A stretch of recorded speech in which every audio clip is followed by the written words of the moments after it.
Yasodanandana Braja Janarandana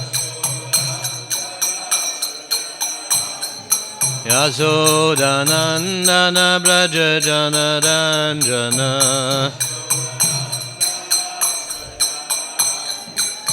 Yamuna Tiravanachari Yamuna Tiravanachari Jaya Radha Madhava Kunda Bihari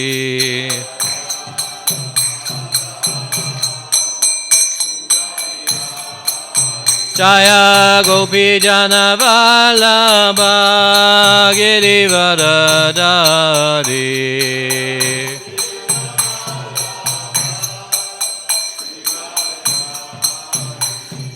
Yasoda Nandana Braja Janarandana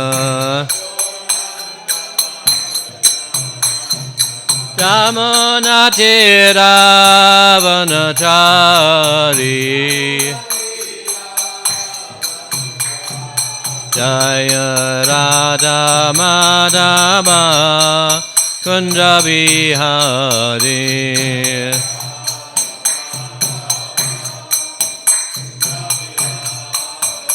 Jai Gopi Jana Vallabha Girivaradari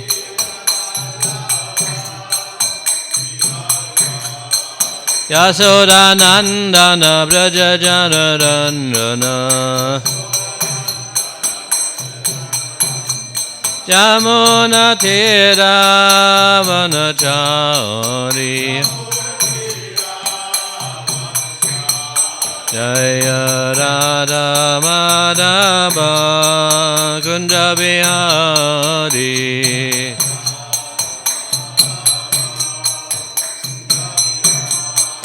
Jaya Radha Madhava Kunda Bihari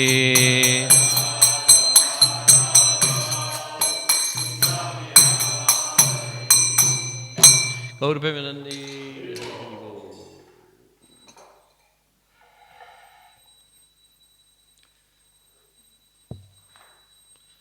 Om Namo Bhagavate Vasudevaya Om Namo Bhagavate Vasudevaya Om Namo Bhagavate Vasudevaya Srimad Bhagavatam, Canto 3, Chapter 23, Devahuti's Lamentation, Text 10. Devahuti-ruvacha Radhambata Dvija Vrishetat Amoga Yoga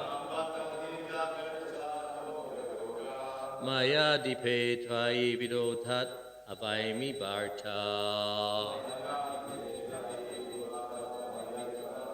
Yaste Vyatyayi Samaye Sakrit Angasango Uya Karishi Gunakrashava Satinam Devahuti-ruvacha Radham Bhata Dvija Vrishaitada Moga Yoga Mayati Petvai Vibotat Avaimi Bharta Yaste Vyatyayi Samaya Sakrit Anga Sango Guyakariya Shi Guna Prasava Satinam Radham Bhata Dvija Vrishaitada Moga Yoga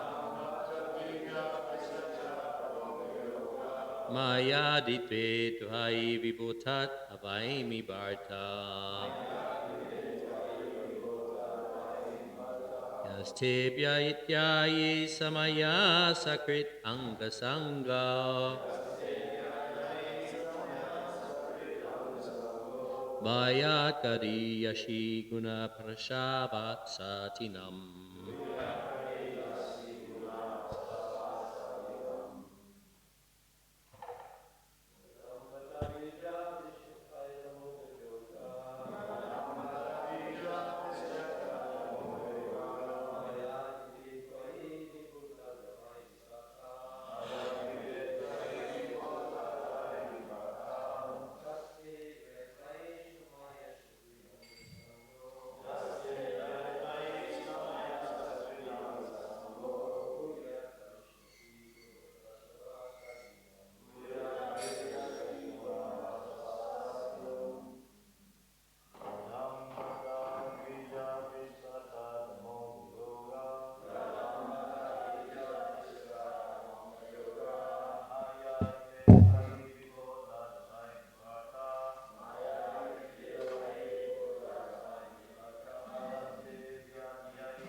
Ladies?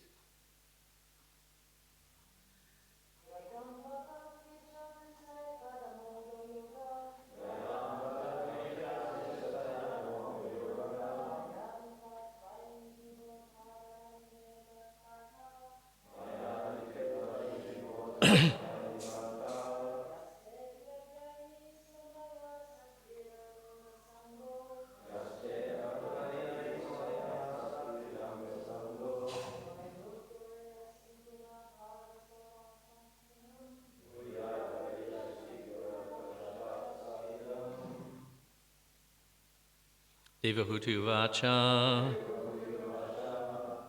Devahuti said, Radham has been achieved. Bhata, indeed, Dvija Vrisha, the best of the Brahmanas. Etat, this. Amoga, infallible. Yoga Maya, of mystic powers. Adipe, the master. Tvai, in you.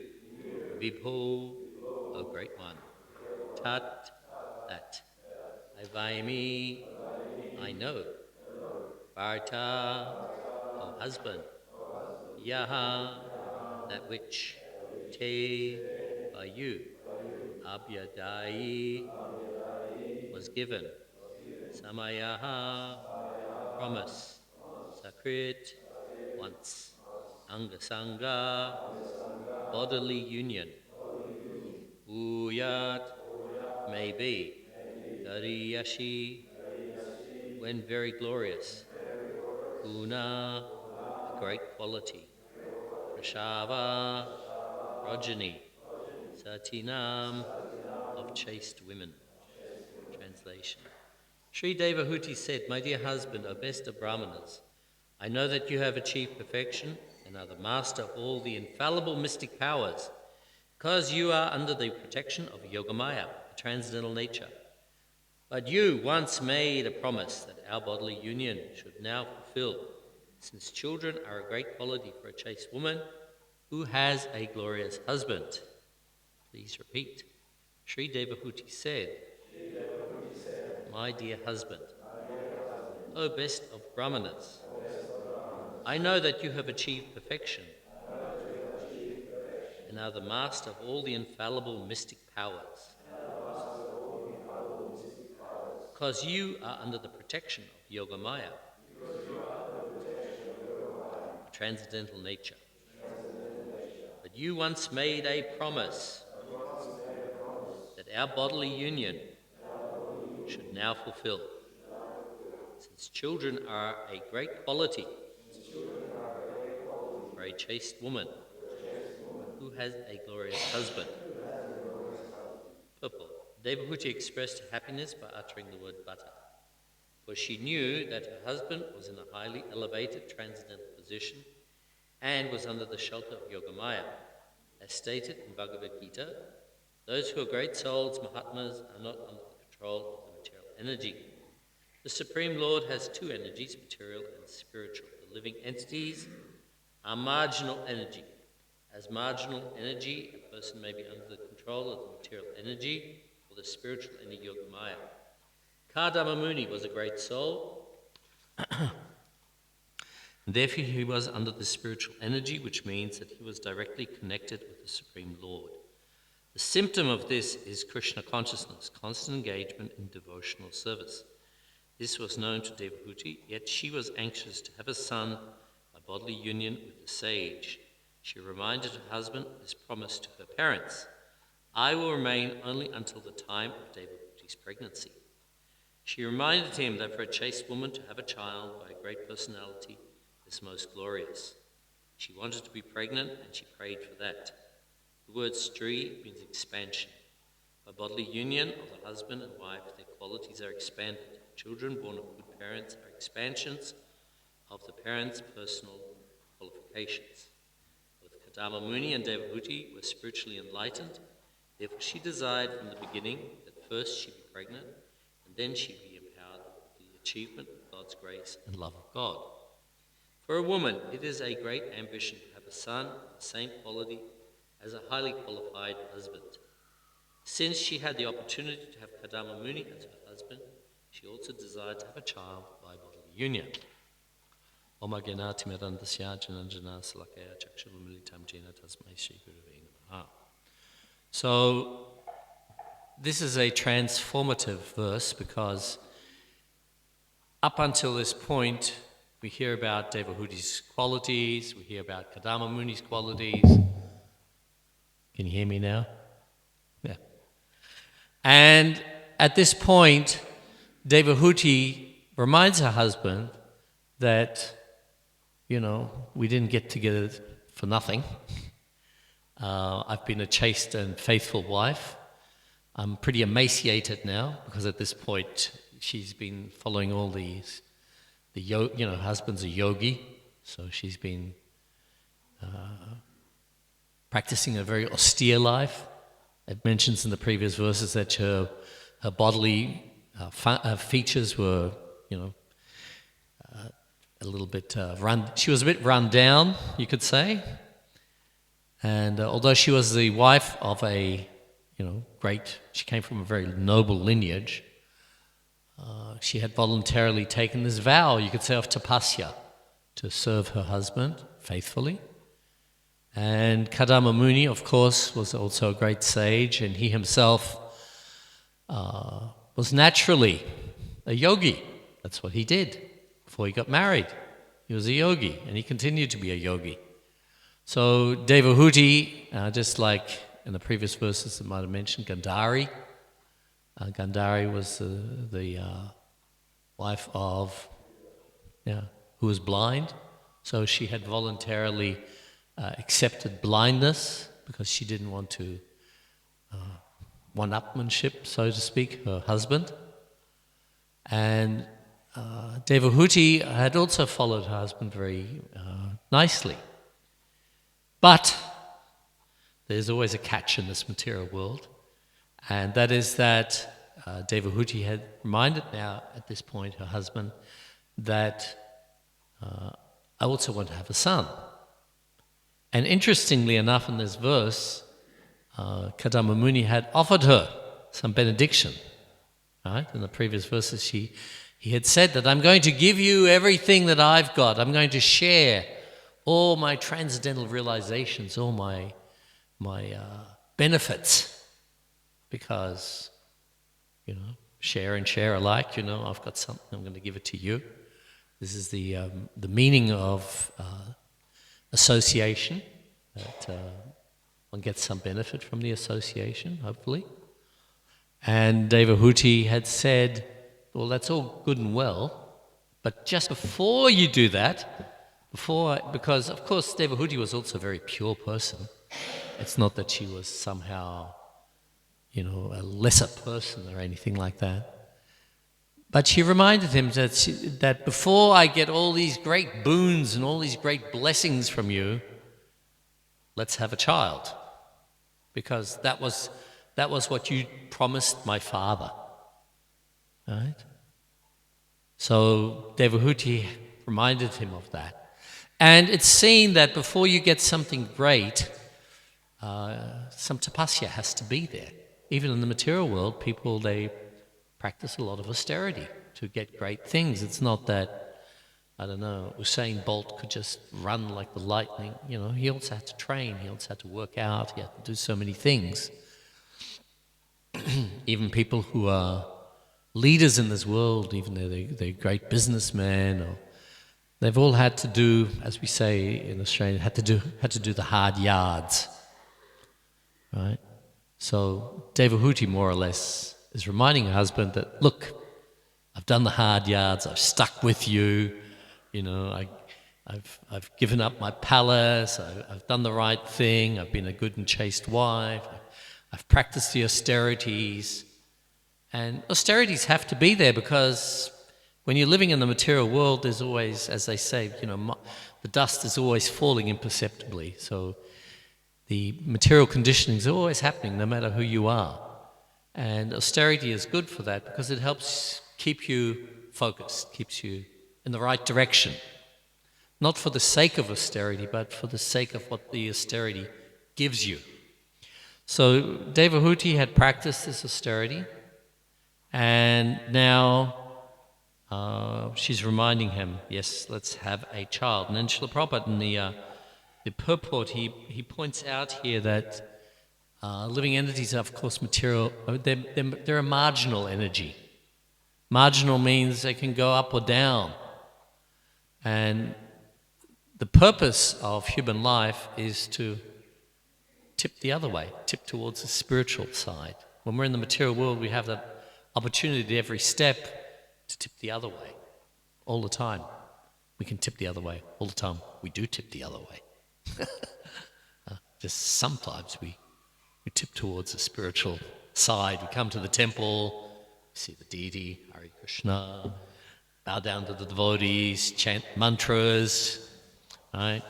And then when we leave the bubble of the spiritual sanctum, then we're confronted. We're confronted every day, and every day we have to make a choice. Every moment we have to make a choice. So that marginal energy is very powerful, and Devahuti was very fortunate that she had a husband so great as Kadama Muni. Prabhupada, of course, mentions previously that that's a great boon to get such an association. And likewise, we may not be living in the age that Kadama Muni and Devahuti lived. Of course, they wanted to get a child as good as God. But we also have an opportunity, even in this age, to associate with great people. Anybody who's chanted Hare Krishna is already a great person more than anybody else. Because they're on the path, they've got an aim to go somewhere, At least we're hoping that. We hope that when you take up chanting Hare Krishna, you have some focus, some goal in mind. You're not just doing it aimlessly or randomly, or it's just something that you're going to do today and maybe tomorrow you're going to do something else. But chanting Hare Krishna offers a great boon. And this is a wonderful place in which to practice Krishna consciousness. I think those of us that have been to different places, Australia is definitely the land of milk and honey, as they say. Especially in New Govardhana, we've got honey and we've got milk. And it's a wonderful experience to live in such an environment. I was just telling one of the devotees, last few nights I've been sleeping, I've had such a good sleep. I haven't slept like this for a long time. When you live in places that are saturated with a mode of passion and ignorance, it's very hard. The whole environment is such that you're always on edge. You're interacting with people who are on edge, who are in anxiety, who are ignorant, who are passionate, and that kind of rubs off. It's hard to feel relief. When you come here, you feel good. You feel like, wow, I'm on a holiday. So that feeling is not just a material feeling, but of course, in an association of devotees, it gives you a transcendental feeling. It gives you a feeling that you can't get in this material world just by even going to a nice place. Sometimes people, they like to look at pictures and they go, oh, I'd like to go to this place. I'd like to, isn't this a beautiful place? A beautiful place without Krishna is useless. If there are no devotees, it's useless. You feel empty after some time. And here in Krishna consciousness, we have an opportunity. Take opportunity, not just in a materialistic way, but in every moment, take advantage of the association of devotees, of the beauty of Krishna, of the temple environment that has been created here by the mercy of Srila Prabhupada. And you'll be as good as Kadama Muni and Devahuti, living in an environment where they take each other's association and they're elevating each other. That is the purpose of sadhu sangha, that by associating with each other, we learn something from each other, we learn how to interact with them and how to offer our appreciation. And the transformation that Devahuti has undergone, being in association of Kadama Muni, now leads her to this point where, now somebody may say, is this a materialistic desire on the path of Devahuti? Is Devahuti just being, quote unquote, a woman? And, who wants to just have a child and then, see you later? No. These are both great souls who, as Prabhupada points out, when there is a union between great souls, then the qualities are actually increased. So this is the purpose of especially the grihastas, is to increase the good qualities of the population. In this world that we find ourselves in, there is lots of people who don't have good qualifications. So we want to try to help people, and by this practice first of austerity, and then of the union of Kadama Muni and Devahuti, there's great fortune for the benefit of human society. It is not a materialistic thing. In the Bhagavad Gita, there's that verse, Dhamma Virodha Kamasmi, that this sex life becomes Krishna consciousness. Actually, the process of Krishna consciousness, often by mundane scholars or even by other religionists, is often confused as karma yoga. I gave a talk last week at the University of Hong Kong to an interfaith symposium between some Buddhists and Christians, Taoists, Muslim, Catholics. And one of the nuns that was there, she said to me, so I've read Mahabharata. And you study Bhagavad Gita, it's one chapter of Mahabharata. And I said, yes. And then she was talking about, Arjuna is just doing his duty, he's just fighting. It just seems like karma yoga. And I said, well, externally it is that. But for a devotee, It's more. It actually, that karma yoga, that activity, that action becomes bhakti yoga. And that for most people is like a revelation, I said, because whatever you're doing, Krishna says, Yat karoshi yadashnas, yat chahosadas, whatever you do, whatever sacrifices you perform, whatever charities you give away, these all should be done as an offering to me. And Srila Prabhupada explained to us in his Krishna consciousness movement that there's such a thing as yukta vairagya, that you can take something that's mundane and spiritualize it. You can do something that you're good at and make that an offering to Krishna. You can take that and purify yourself through doing that action. And that was like a light bulb moment for these people. They went, oh, okay, so you can transform this karma yoga into bhakti yoga. I said, yes, just through the addition of a little conscious devotion, like a little conscious meditation that you have. For most people, that's like, they never thought of it. They go, oh, okay. And that's really all Krishna consciousness is about. It's not a difficult process to understand, really. Of course, there's lots of rules and regulations and behavior, all those sorts of things. But the actual nectar of Krishna consciousness is that you don't have to do anything new. You can just come through the door and you can say, well, I'm a good singer, I'm a good musician, or I'm a good cook, or whatever. I'm not good at anything. But whatever I can do, I will just do it in such a way that Krishna is pleased with that. And that's it, Hari Bol. And Krishna will go, well, that's very nice of you, thank you so much. No? As it says, if you're a friend to me, I'll be a friend to you. We say, as if you take one step towards Krishna, what does Krishna do? He takes 10 towards you. I think he often takes more.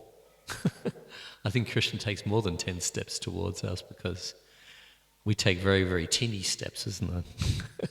But somehow Krishna seems to come much closer than just 10 steps. Right? Krishna's ready to, embrace you and give you a big hug if you really want to.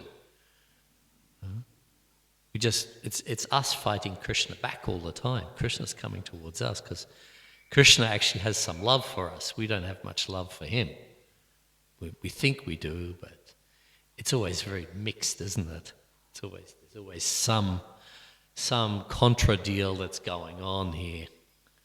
Right? We're always looking how to gain Krishna somehow. Although it's pretty hard to gain Krishna. He outsmarts us all the time, isn't it? We have all these plans, or maybe you have no plan. Then Krishna teaches you a lesson. So this Krishna consciousness movement is a very wonderful thing. You have a very wonderful environment within which to practice it. And don't waste that opportunity. Ram Prasad Prabhu asked me to say a little bit about China. Because I preach in China. So our devotees in China, they don't have the facility of wonderful temples like you do. We have no temples, we have no ashrams, nothing. People just get together on a weekend and they'll share some prasadam, they'll do some kirtan, and that's the extent of their association. But they take that very seriously because that's all they've got. And sometimes when you've got a lot, you don't realize how much you've got.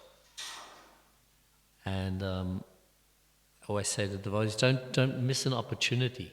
You have this wonderful opportunity. There are many devotees living here in this greater community. I heard that there's somewhere around 2,000 devotees live in this area.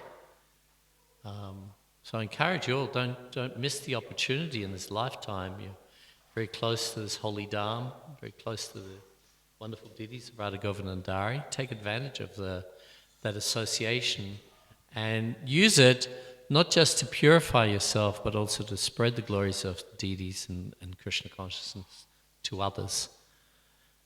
As they say, use it or lose it, or spread it. So the function of the Brahmanas, which is what Prabhupada wanted the society to become, is to be teachers, is to give Krishna consciousness to others. It's not something difficult to imbibe yourself, and it's even more powerful when you give it to somebody else and they also get an opportunity. There's nothing more exciting actually than when you tell somebody about Krishna consciousness. You remember that feeling, somebody when they come to the Sunday feast program, or you meet them somewhere and they're like a sponge, they're sucking up everything, and you get really excited telling them about Krishna. And then you go back to the ashram, you go, oh yeah, I met this person today, such a great person, I think they're going to become a devotee. And that's the buzz that Krishna consciousness has. Sometimes people say, you get this question, how long have you been a devotee? And you go, well, I don't know, really, it seems like just like the other day that I came to Krishna consciousness, but speaking from personal experience, every day has been an adventure. There's never a day that's gone by that there's not something exciting that happens. Krishna consciousness is always an excitement. I remember before I became a devotee, I said to Ramai Maharaj, I said, I don't want to become a devotee because I like traveling too much. I've got a lot of things I want to do. I want to go to a lot of places. And Maharaj said to me at the time, he says, if you become a devotee, you're going to travel more than you can ever imagine. So that benediction or curse or whatever certainly come true. Thanks, Maharaj. Yes. So this Krishna consciousness gives you an opportunity to explore not just yourself, but explore the world and explore the variegatedness that exists. And at the end, you can come back and you can see that the simple things of Krishna consciousness are the best. Simply chanting, associating with the devotees, taking some prasadam. These are all very simple activities, but they're meant to give you a taste. Krishna consciousness is all about getting param drishta, a higher taste. Right? We used to say the Hare Krishna movement, the positive alternative. Sometimes in our preaching we can be a little bit negative. We say to people, material world's a miserable place, you're suffering. But having come from, I went to a church school for 12 years, and I was kind of pretty tired of that type of philosophy, because that's what you often hear, the wrath of God, But in Krishna consciousness, what do you hear? You hear about Krishna as the most wonderful person. He's got wonderful devotees, and if you associate with him, you're going to have a great time. You hear about all the good things. And that naturally brings out positive energy, positive feelings. So every moment that we get an opportunity to transform ourselves through hearing people or through experiencing things, we should take advantage of that. We should embrace it. Never think that these different tests that Krishna will give you along the way are bad. You should embrace them. We find great devotees like Queen Kunti, right? She even prays for them. I don't know if I'm at the stage where I want to pray for it. Anybody feel like praying for the pain? Huh? You've done it, have you? And how was it?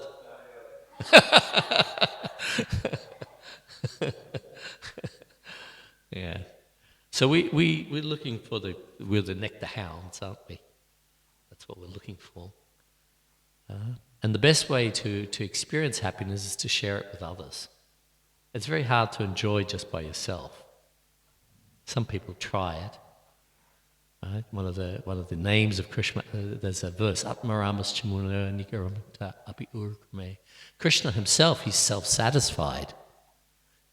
Right? Krishna's satisfied by himself, and why shouldn't he be? He looks in the mirror and he goes, the Krishna book, right? He looks in his reflection and goes, oh, who's that beautiful person? Oh, it's me. Krishna's quite surprised at how beautiful he is. Right?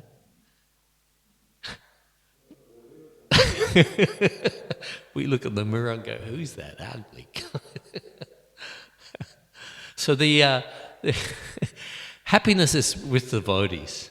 And devotees are very expert also of seeing the good qualities in others.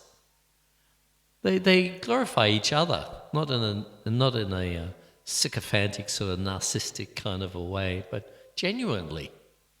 In China, one of the things that often Westerners miss is what's called saving face. We know that saying in English, but in Asian culture, it's a mortal sin to offend others. Even you hate them. I've seen it. Even people don't like each other. They're very careful not to sort of publicly state it too much to each other.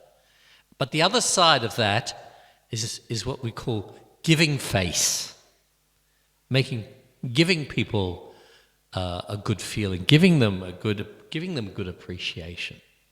So that is actually also what we do in Krishna consciousness. We glorify the devotees, and we also see their good qualities, because that's what cultured people do. Uncultured people, what do? What do? They just talk bad about others, isn't it? They just say nasty things about them. That's what uncultured people do. But cultured people, they glorify each other. So the Bhagavatam, in and of itself, is really just lots and lots and lots of prayers, isn't it? Each chapter has some, there's so many different prayers in the Bhagavatam that one can learn. And why do they even exist? You ever thought about that? Why are there so many prayers? Why is in religious organization there's so many prayers? Usually in mundane religions, prayers are about benefits for themselves. They pray because, they're hungry, and they go, "Oh, please, I need some bread. Can you give me some bread?" But the cultured people, they're praying to Krishna for pure devotional service, for removal of anarthas, for good progeny, to spread Krishna consciousness.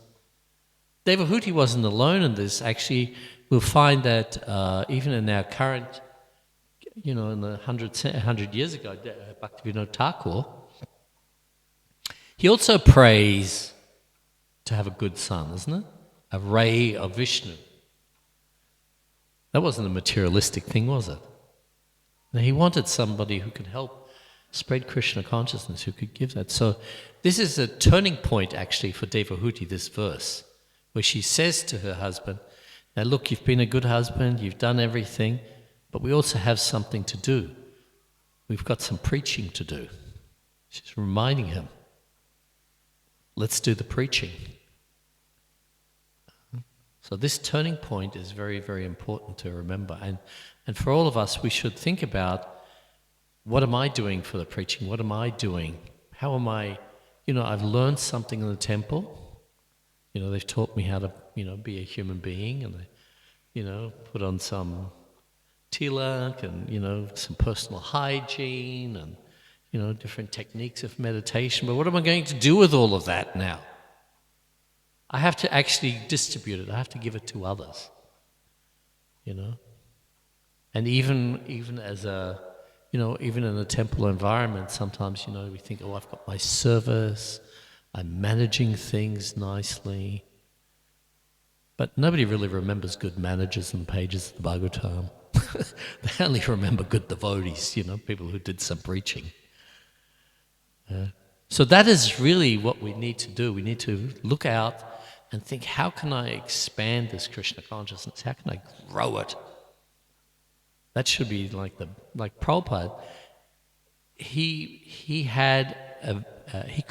says, I couldn't sleep because I was thinking about how people are suffering. Right? As I mentioned, I just go to sleep and I forget everybody.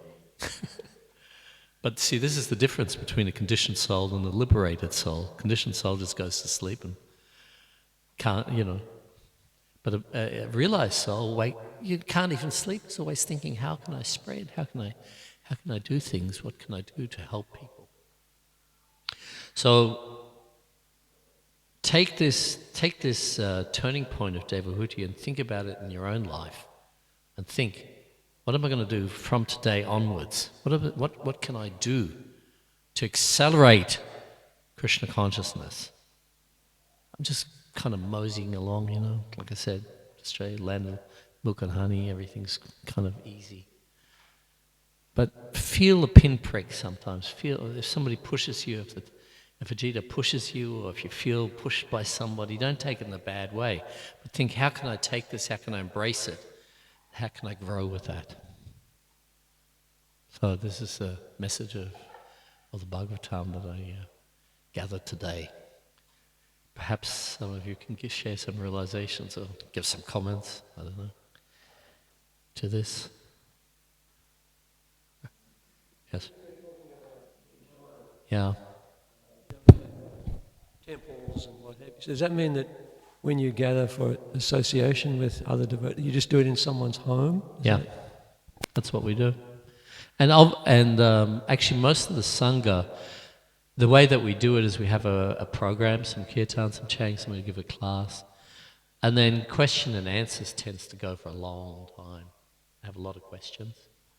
And then generally what we do is we have a break, and there's lunch, and there's a sleep, and there's more kirtan, then another class. So in this way it goes the whole day. That's generally what they do. We do have public programs sometimes. We recently had, we have one set of installed Gauni Thai in a city called Nanning, and we recently celebrated their 40th anniversary.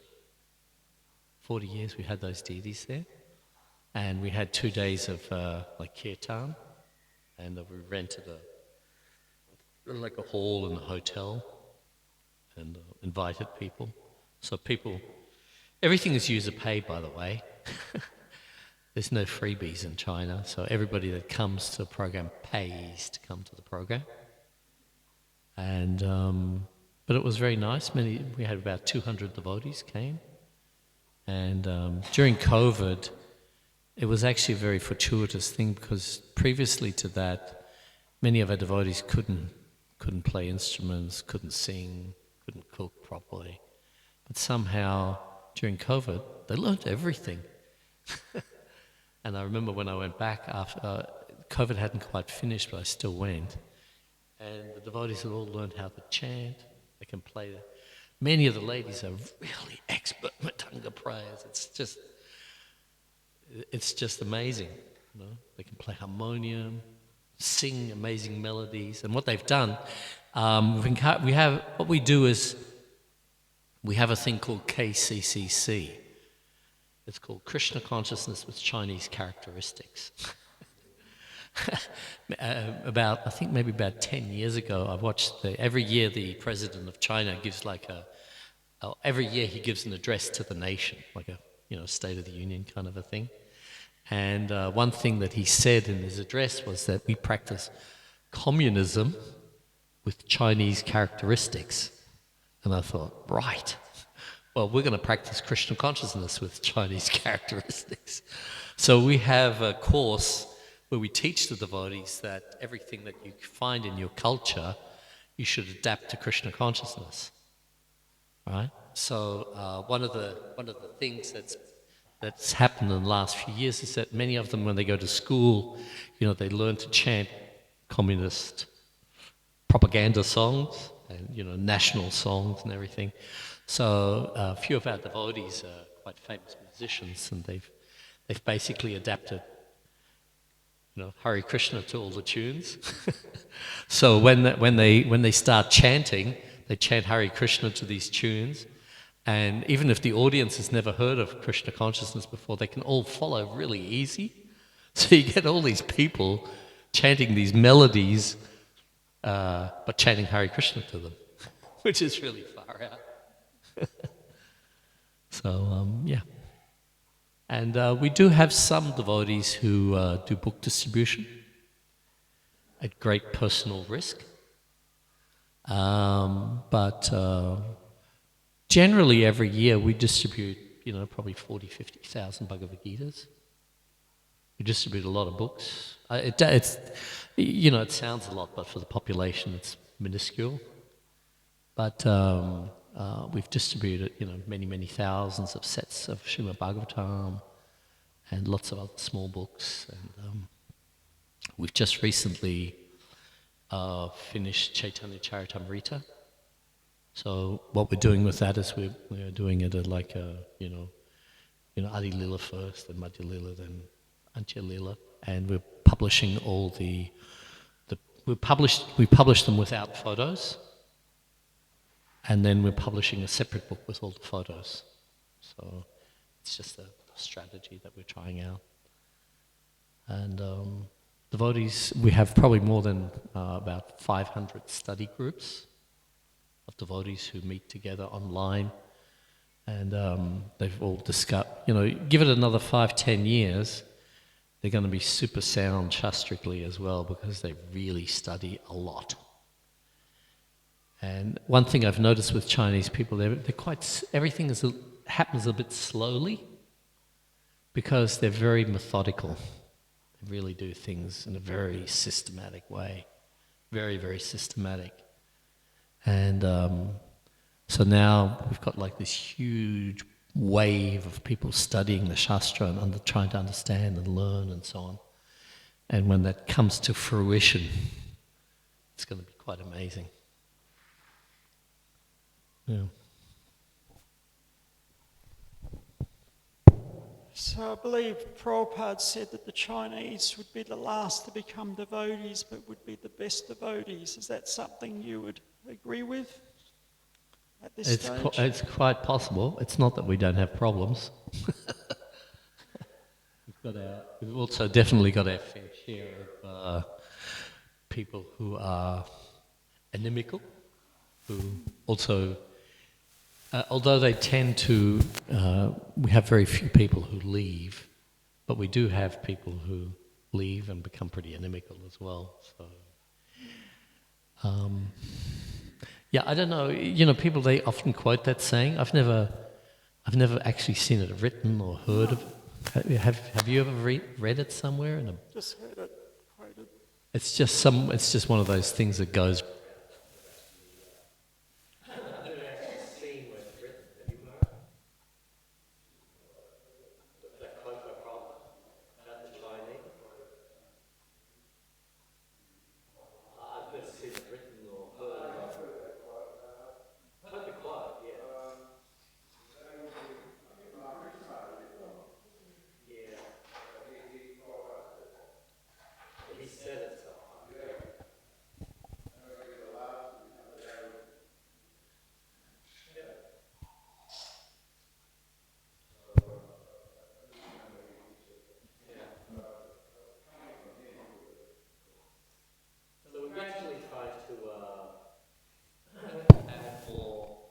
We're also trying to reach out to the public a little bit more. One thing about Chinese people, there are two things that they really, really like.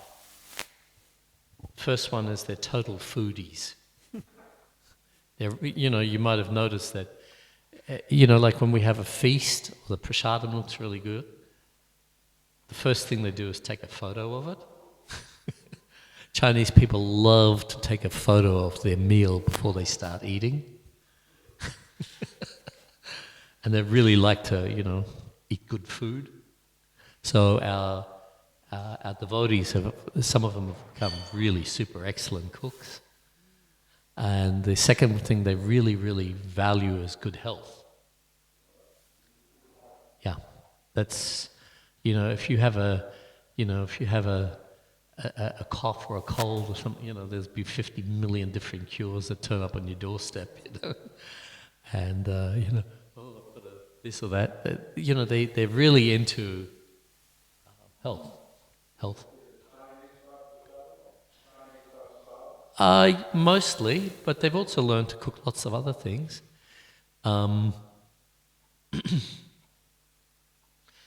We have some devotees who've spent years living in Mayapur, so they're also quite expert in, Indian-style cooking. And there's a few of them that are really shastrically sound. There's one lady in Mayapur, her name is Jalangi. who, when I first went to China, she was my translator. And it's pretty hard when you're translating. She'd do simultaneous translation and then also ask questions afterwards as well. I couldn't work out how she was translating and thinking and being able to ask questions as well at the same time. So some of them are really smart people, really super smart people as well.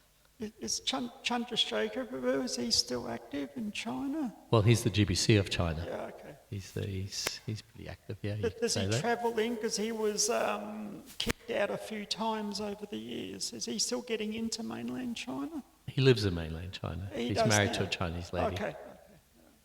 Yeah, we all travel all over China constantly. It's a big place. We have many, many thousands and thousands of initiated devotees, and Chinese people are quite mobile because there's high-speed trains go everywhere, which are very comfortable, cheap, and convenient. So devotees are quite mobile, and they do get around a bit. We're starting to have. We've got some devotees that are doing like a kirtan program, so we've got some devotees. They have like a little Maharaj.